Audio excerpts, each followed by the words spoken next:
be accompanied by a certification as to the purity of the ghee and quality of the product from agencies that are accredited by the NABL. Further, at the temple, 3 samples are obtained from every tanker, and the same are tested, and only after the 3 samples passes the test would the ghee be allowed to be put to use.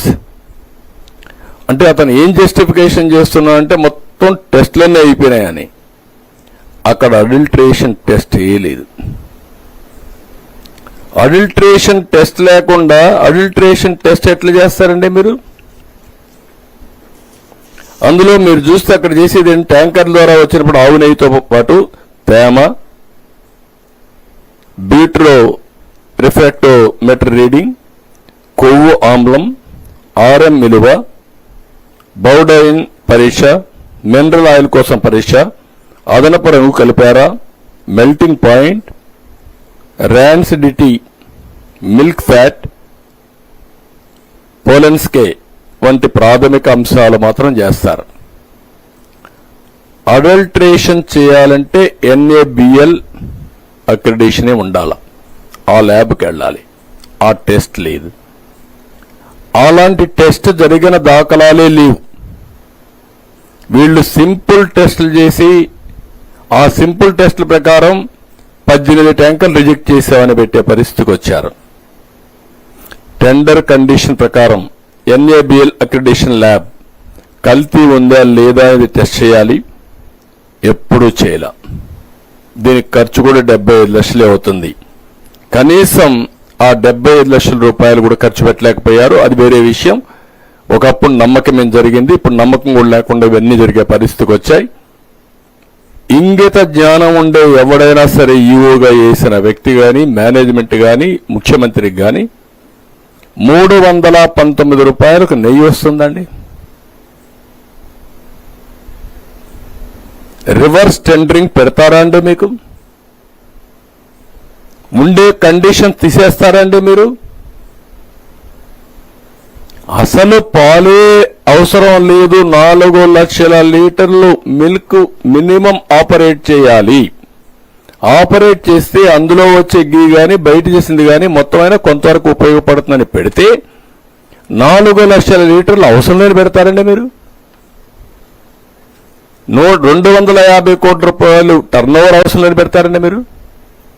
3 ఏళ్లలో 1 year సరిపోతుందని పెట్టే పరిస్థితికి వచ్చారు. 3 ఏళ్లలో 1 year 250 అంటే 3 ఏళ్లలో 1 సంవత్సరం 150 కోట్లను పెట్టే పరిస్థితికి వచ్చారు. 12 టన్నులు అంతమంది పెడితే దాన్ని 8 టన్స్ తగ్గించేసే పరిస్థితి. అసలు అన్ని కండిషన్స్ డైల్యూట్ చేసేసి ఈరోజు మొత్తం ఈ వ్యవస్థని భ్రష్టు పట్టే పరిస్థితి వచ్చి మళ్ళా దాన్ని సింపుల్ గా చేసి 18 సార్లు వీళ్ళు మేము రిజెక్ట్ చేసేసాం. With such robust procedure and practices in place, it is impossible for adulteration ghee to pass through and be used in the preparation of prasadam. అంటే సర్టిఫికెట్ ఇచ్చేసావు అంటే జస్టిఫికేషన్ కూడా అడ్డదారిన ఇష్టానుసారంగా చేస్తూ అక్కడ మాట్లాడుతూ నా మీద ఇక్కడ కూడా విషయం చెప్పే పరిస్థితికి వచ్చాడు. అక్కడ అంటాడు, the way in which mister Naidu acted was in a manner totally devoid of social responsibility. Just as during several instances, tankers were rejected both during the previous Telugu Desam and YSR regime. The most dishonest manner at a political party meeting evidencing his political intent is nothing short of a crime. నేను నేరం చేశాను, తప్పు చేసాను పట్టుకోవడానికి. ఎక్కడికి పోతున్నారో నాకైతే అర్థం కావడం లేదు. అదే సమయంలో ఇంకొక పక్కన చూస్తే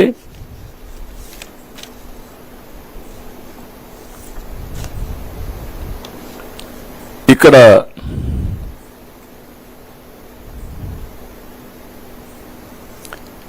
జస్టిఫికేషన్ చేసుకుంటున్నాడు. ఆ జస్టిఫికేషన్ ఈ పేరా అంతా మీరు 5వ పేర చదివితే ఆవు నెయ్యి అంతా కూడా డిఫరెంట్ కౌస్ డిఫరెంట్ ఫ్యాట్ తింటాయి, డిఫరెంట్ గడ్డి తింటుంది, ఒకే కౌ తింటుంది, కాబట్టి వారికి వేరియేషన్ వచ్చేసరికి అవకాశాలు ఉన్నాయి అని మొత్తం మీరు అదంతా చూస్తే వెరీ ఇంట్రెస్టింగ్ గా జస్టిఫికేషన్ చేసుకుంటూ the categories include scenarios such as milk fat being obtained from cows which received an exceptionally high feeding of pure vegetable oils, cotton or palm oils, milk fat obtained from cows that are suffering from energy deficiency, milk fat obtained from cheeses showing increased lipolysis and so forth. Therefore, if any of the above scenarios exist, then the methodology adopted would yield an incorrect and false positive result. Conclusion ఇచ్చేస్తున్నాడు ఇంట్లో కూర్చొని. నేను చేసింది right కాబట్టి నేను చేశాను, మీరందరూ follow కావాలి.